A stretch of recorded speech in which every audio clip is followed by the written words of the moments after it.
Тэнгисийн хайрхан ноён зүнэг бөө. Тэрээр бөөлөгтөн 30 булганы арьсаар хүрэм хийгээд хүрээгүй. Гунан шарын ширээр готл хийгээд хүрээгүй. 6 үзэг маань минь 6-тай замд нь таяг минь 120 нас минь зүнэг гүнд нэр минь гэж бөөддөг байжээ. Энэхүү бөөн туваагаас хөвсгөлийн дарахад нутагт нүүж ирж нутгалсан түүхтэй. Лосын эздэр бүүлсэн 9 дарааны юм гэдэг онгодыг дахидаг байж. Тэр бөө тэнгис гол хаваар нутгалдаг. Нисдэг морьтой байсан ч гэлцдэг. Ноён бөөтэй холбоотой домог түүх олон байдаг. Түүнээс нэлээд тодорхой нэг домгийг та бүхэндээ сонирхуулъя. Тэнгис голын 9 дарааг ухаж нялах хүүхэд лосын догшин эзэд цусан нуурын юм хүзүүгүй гөрөөс мэтийн хүн хадгалж явж чадхааргүй элдвийн зүйлс гаргаж аваад онгол шүтсэн гэдэг. Дараанаас гарсан хүүхдийг гэртээ авчирж гөрөөсний сүгээр тижээдэг байв. Гэтэл эхнэр нь юм хүүхэд авчирв хэмээн хардаж, сэрдэж, эзгүй хойгор нь тэр хүүхдийг малын сүгээр өвжиж амийг нь хороосон байна. Бас нисдэг живэртэй морных нь өдөл сүдийг нь хяргаж хайжээ. Тэрэ цагаас ноён зүнэг бөө гэртийн суумгаа болжээ.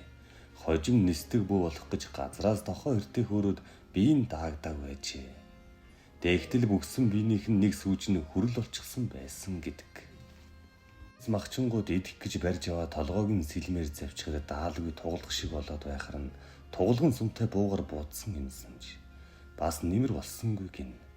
Ноён зүнэг бөө за хөөхөн суман аваах тий гэд бүсээн тайлахад өврөөс нь сум насгарч унсан гэдэг. Дийлэхгүй болохоор махчингууд жарны шарын түлэг овоолж байгаад голд нь ноён зүнэг бөөг суулгаад гал түлхэхэд түүний зөвхөн саглан сандчихсан. За хүүхэд галаан засах тийгээд сууж байсан гин. Дараа нь та нар намайг дийлэхгүй юм байна. Одоо миний ээж боллоо. Та бүхэн нэг дүн зунаад энэ тэнгисийн гол руу орцгоо. Монголын нууц давчоо зохиол эхлэхдээ бүртэж хоног гоо марл хоёр тэнгис далайг гатлан ирээд химэн өгүүлдэг. Тэр тэнгисийн гол энэ юм. Жаргалын орон энд бий.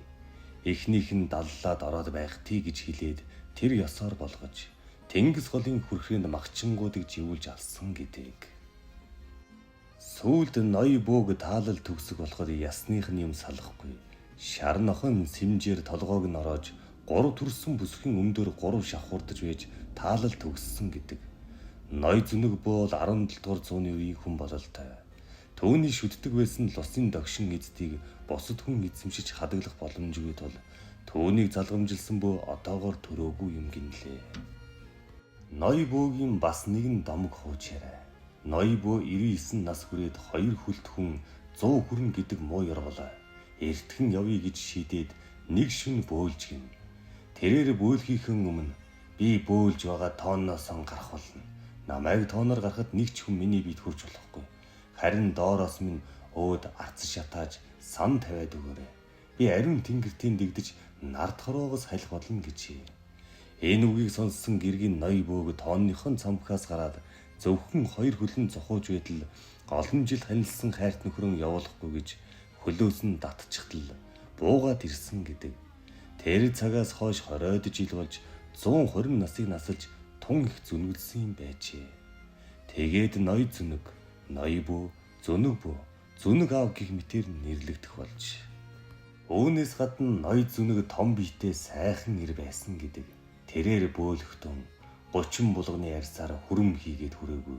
Гунан шарын ширээр готл хийгээд хүрээгүй.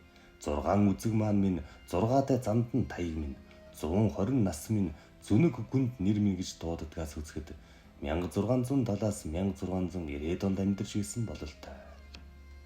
18 дугаар зууны үед Манжичин улсын эсрэг босч тэмцсэн Тагнуулын Уран хаан бүгдийн дарга хорломон өдөрцөн босогчд Манжийн цэрэгт дийлдэж уул тайгаар хэсэг бусаг дээрэмчд болон сарнисны тэнгис голын өшөр халиаж олонхийг нь үгүй хийсний төлөө Манжи галаадай ноён бөөг зөвшөөрлгүй байлдав хэмээн буруу шааж завчин алхаар завдтал ноён бөөгийн 2 мөрнөөс 2 хөхөө гараад тэнгисийн шар даваа өд эргэж харан нисэн оджээ. Өөнийг үтсэн Манжи галаадай ихэд гайхан ноён бөөг завчин алхаан болов. Манжи галаадаагаас хойш ноён бөө хүмүүст эзэн түр гэдэг үнэн хүү их хүчтэй юм байна. Сахиус нь нисээд явснаас хойш хэрвээ завдсан бол Миний би ямар ч эзэнгүй байсан шүү хэмээн ярьж байсан гэдэг.